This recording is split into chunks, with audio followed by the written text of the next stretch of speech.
Hello and welcome back to another Play or Pass, where we jump into some co-op and multiplayer games and give you our thoughts on whether or not they're worth picking up. And if you feel like joining myself and Nex for more co-op and multiplayer content, feel free to subscribe and join us each week as we review and play through all sorts of different titles. Today we're covering Teamfight Tactics or TFT.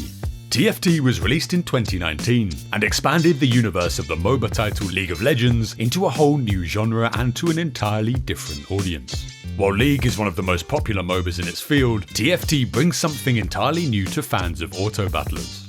In TFT, you play against 7 other players in a fight to build a team of champions that will take you to the end of the game and ultimately have you be the last one standing. Every loss you endure will chip away at your maximum HP until there is only one player left. The rough premise of this game has you manage economy, gather units or champions, place them strategically on a hexagonal board, and carefully decide which items you want to combine into more powerful ones, and which items you want to put on different champions. These champions synergize differently with other champions, different items provide a wide range of different buffs, and the placement of your units could make or break your next encounter.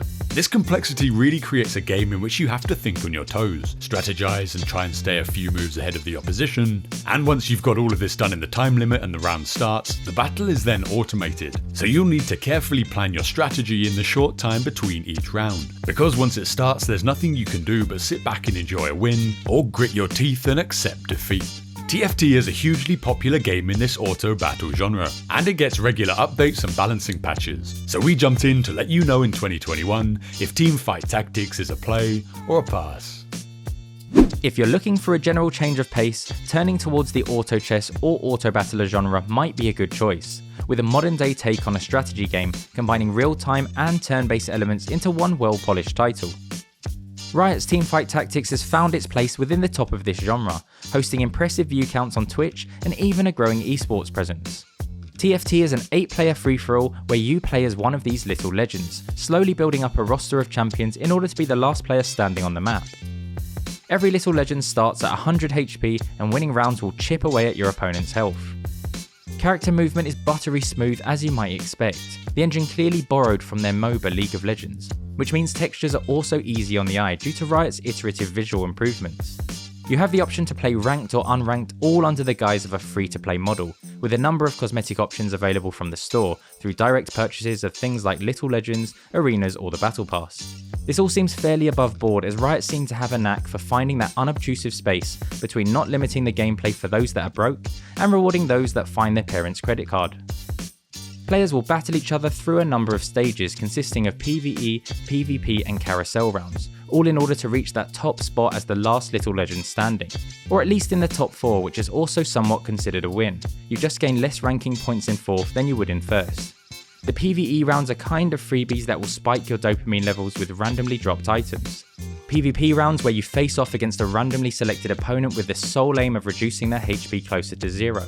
And the carousel round is where each player has a chance to pick from a selection of randomized champions with items. If you haven't noticed yet, there are multiple aspects of randomness flowing through the gameplay loop, which I think keeps things interesting from game to game. And although bad or good luck can impact any individual game, there are enough elements to your decision making for your skill and knowledge to be the deciding factor. The game consists of champions all from the League of Legends universe that cost 1 to 5 gold depending on their rarity, which is denoted by the colour of their card. The rarer cards generally being the stronger champions. In between rounds, players can spend their gold on a random selection of champions. Each champion starts at a 1-star quality, and buying more of that same champion will eventually upgrade them to a maximum strength of 3 stars. You also spend gold on XP to level up, which increases your max squad size by 1, as well as providing greater odds at rolling the rarer champions. From here, you're set to build a board capable of defeating the other 7 enemy players, whose boards you can continuously scout in order to try and counter them. An additional layer of complexity comes from each champion having specific traits, made possible by the insane number of skins that League has brought and continues to bring out over time. Owning a certain number of champions with the same trait will give your team some sort of bonus associated with it. It's through this element that a meta of sorts is established and where the common naming of team builds is derived from. For example, I played a Dragon Soul build that granted my champions increased stats and the ability to deal a huge chunk of the enemy's max health every 5th attack, and a mage build that focuses on high burst damage, making all skills on mages activate twice. An interesting behaviour we noticed was how attached we got to certain team comps. Once you start doing well with one, it's easy to want to basically play it every game. Until you next lose, of course, and then you consider it garbage. The items are arguably the most important element of the game when it comes to besting your opponents, as outside of carousel rounds, your access to items are randomized. Most items provide stats such as armor, magic resistance, or attack speed. Combining any two of these creates an item with unique effects. Other items are supplementary to your gameplay strategy, such as creating a 1-star copy of a champion or unequipping items from a selected champion.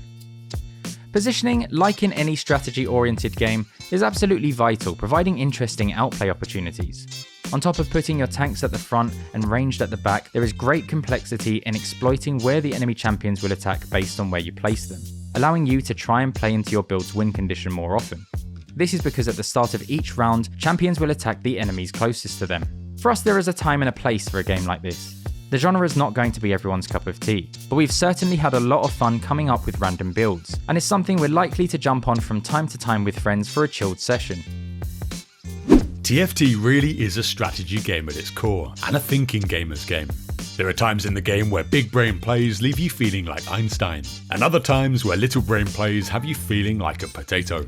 Seemingly tiny decisions can make the difference between a win or a loss, and strategic decisions on champion placement, economy management, and item composition all have a huge impact on how the match will play out. For new players like myself, all of this information is chaos at the start. You need to find out what champions synergize with others, what items can be combined to make what, and which champions can benefit most from the items you create. On top of all this, you have to make careful decisions on building your economy to get more interest, or spend it on the chance to get a champion to build up your comp, or level up an existing champ. Luckily for me, Nex is a pretty experienced player, so I had a bit of help learning the ropes.